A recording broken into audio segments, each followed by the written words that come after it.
मित्रांनो, आज आपण एका अतिशय संवेदनशील पण तितक्याच महत्त्वाच्या विषयावर मनापासून आणि खोलवर बोलणार आहोत. आणि तो विषय आहे आपल्या आयुष्यातील शत्रू. शत्रू म्हणजे नेहमीच तलवार हातात घेऊन उभा असलेला माणूस नसतो, तर तो अनेकदा आपल्या अगदी जवळ असतो, आपल्या बोलण्यात असतो, आपल्या हसण्यात असतो, आपल्या कौतुकात लपलेला असतो. आणि म्हणूनच शत्रू ओळखणं जितकं महत्त्वाचं आहे तितकं त्याच्याशी कसं वागायचं हे समजून घेणं खूप गरजेचं आहे. कारण चुकीचं वागणं आपल्याला कमजोर करतं आणि योग्य वागणं आपल्याला अजून मजबूत बनवतं. नंबर 1, शत्रू ओळखा पण जाहीर करू नका. आयुष्यात सर्वात पहिली चूक माणूस इथेच करतो की तो आपल्या शत्रूला ओळखतो आणि लगेच त्याला शत्रू म्हणून वागायला लागतो. पण लक्षात ठेवा, शत्रू ओळखणं ही बुद्धिमत्ता आहे आणि ती जाहीर न करणं ही खरी शहाणपण आहे. शत्रूला कळलं की तुम्ही त्याला ओळखलं आहे तर तो अजून सावध होतो, अजून खोल डाव खेळतो. त्यामुळे शत्रू समजून घ्या, पण चेहऱ्यावर शांतता ठेवा, बोलण्यात साधेपणा ठेवा, वागण्यात सामान्यपणा ठेवा. नंबर 2, शत्रू तुमच्या भावना कधीच दाखवू नका.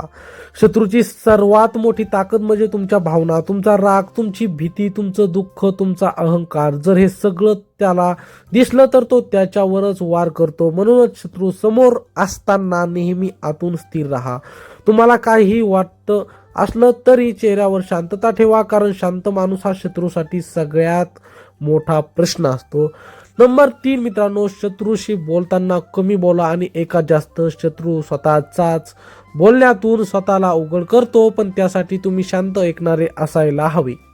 कमी बोलणारा माणूस हा नेहमी सुरक्षित असतो, कारण शब्द बाहेर गेले की ते परत येत नाहीत आणि शत्रू ते शब्द हत्यारासारखे वापरतो. म्हणून आवश्यक तेवढंच बोला आणि बाकी सगळं लक्ष देऊ नये का. नंबर 4, शत्रूशी कधीही थेट संघर्ष करू नका. थेट भांडण, थेट वाद, थेट आव्हान हे सगळं शत्रूचं काम असतं. शहाणा माणूस नेहमी अप्रत्यक्ष मार्ग निवडतो, कारण थेट संघर्षातून नुकसान दोघांचंही होतं, पण अप्रत्यक्ष मार्गात फायदा नेहमी संयमी माणसाचा होतो. वेळ तुमच्या बाजूने येऊ द्या, कारण वेळ हा सर्वात मोठा न्यायाधीश आहे.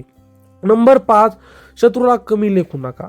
अनेकदा आपण शत्रूला कमजोर समजतो आणि हीच सर्वात मोठी चूक ठरते, कारण शत्रू नेहमीच आपल्याला कमी लेखण्यासाठी वाट पाहत असतो. त्यामुळे तो कधीही साधा दिसत असला तरी त्याला हलकं घेऊ नका, कारण शांत पाण्यात खोल असतं हे विसरू नका. नंबर 6, शत्रूच्या यशावर कधी अव्यस्त होऊ नका. शत्रू यशस्वी झाला की आपल्यात अस्तव्यस्ता येते, राग येतो, पण हेच त्याला हवं असतं, कारण तुमची अस्तव्यस्ता ही त्याच्या विजयाची निशाणी असते. त्यामुळे शत्रू यशस्वी झाला तरी तुमचा मार्ग बदलू नका, तुमचं काम चालू ठेवा, कारण शेवटी तुमचं यशच त्याला सर्वात जास्त जळवणार आहे. नंबर 7, शत्रूला तुमची पुढची चाल कधीच कळू देऊ नका. जीवनात पुढे काय करायचं आहे हे सगळ्यांना सांगणं ही सवय घातक ठरते, विशेषतः शत्रूसमोर तर अजिबात नाही. तुमचे विचार, तुमच्या योजना, तुमची स्वप्न ही तुमची ताकद आहे आणि ताकद उघडी ठेवली तर शत्रू ती तोडतो. म्हणून शांतपणे तयारी करा आणि योग्य वेळ आली कीच कृती करा. नंबर 8, शत्रूशी वागताना नैतिकता सोडू नका. शत्रूशी वागण्यासाठी जर तुम्ही त्यांच्या सारखेच बनला तर फरक काय उरतो लक्षात ठेवा. नैतिकतेने वागणारा माणूस कधीही पूर्णपणे हरत नाही आणि कपाटाने वागणारा माणूस कधीही पूर्णपणे जिंकत नाही. त्यामुळे तुमची मूल्य, तुमचा स्वाभिमान आणि तुमची नीती कधीही सोडू नका. नंबर 9, शत्रूला माफ करणं आणि विसरणं यात फरक समजा. माफ करणं म्हणजे कमजोर होणं नाही आणि विसरणं म्हणजे मूर्खपणा आहे.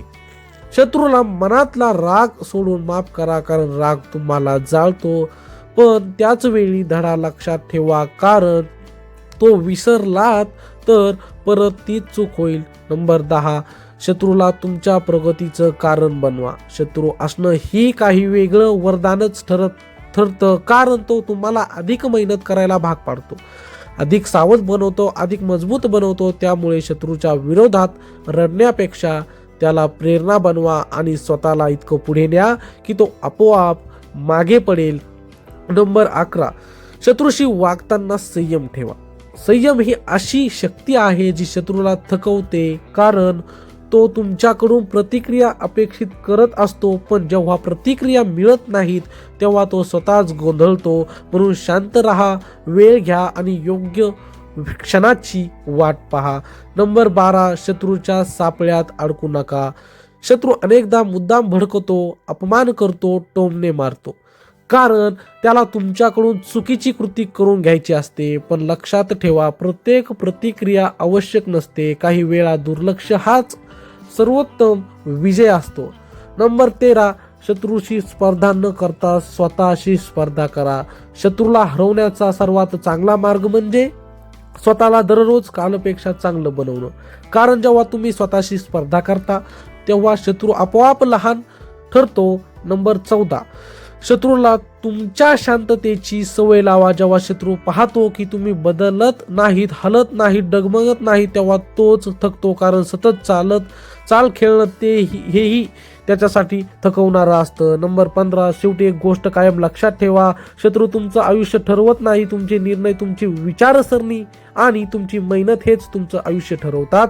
शत्रू हा फक्त एक परीक्षा आहे आणि परीक्षा पास केली की पुढची पायरी आपोआप मिळते. मित्रांनो, शत्रूशी वागणं म्हणजे युद्ध नाही तर बुद्धीचा खेळ आहे. जिथे शांत माणूस जिंकतो, संयमी माणूस पुढे जातो आणि स्वतःवर काम करणारा माणूस कधीच हरत नाही. त्यामुळे शत्रू असला तरी घाबरू नका, कारण योग्य वागणूक हीच तुमची खरी ताकद आहे. मित्रांनो, तर असेच आमचे नवनवीन व्हिडिओ पाहण्यासाठी चॅनलला मात्र सबस्क्राईब नक्की करा. भेटूया अशाच एका लवकर नवीन व्हिडिओमध्ये. तोपर्यंत धन्यवाद मित्रांनो.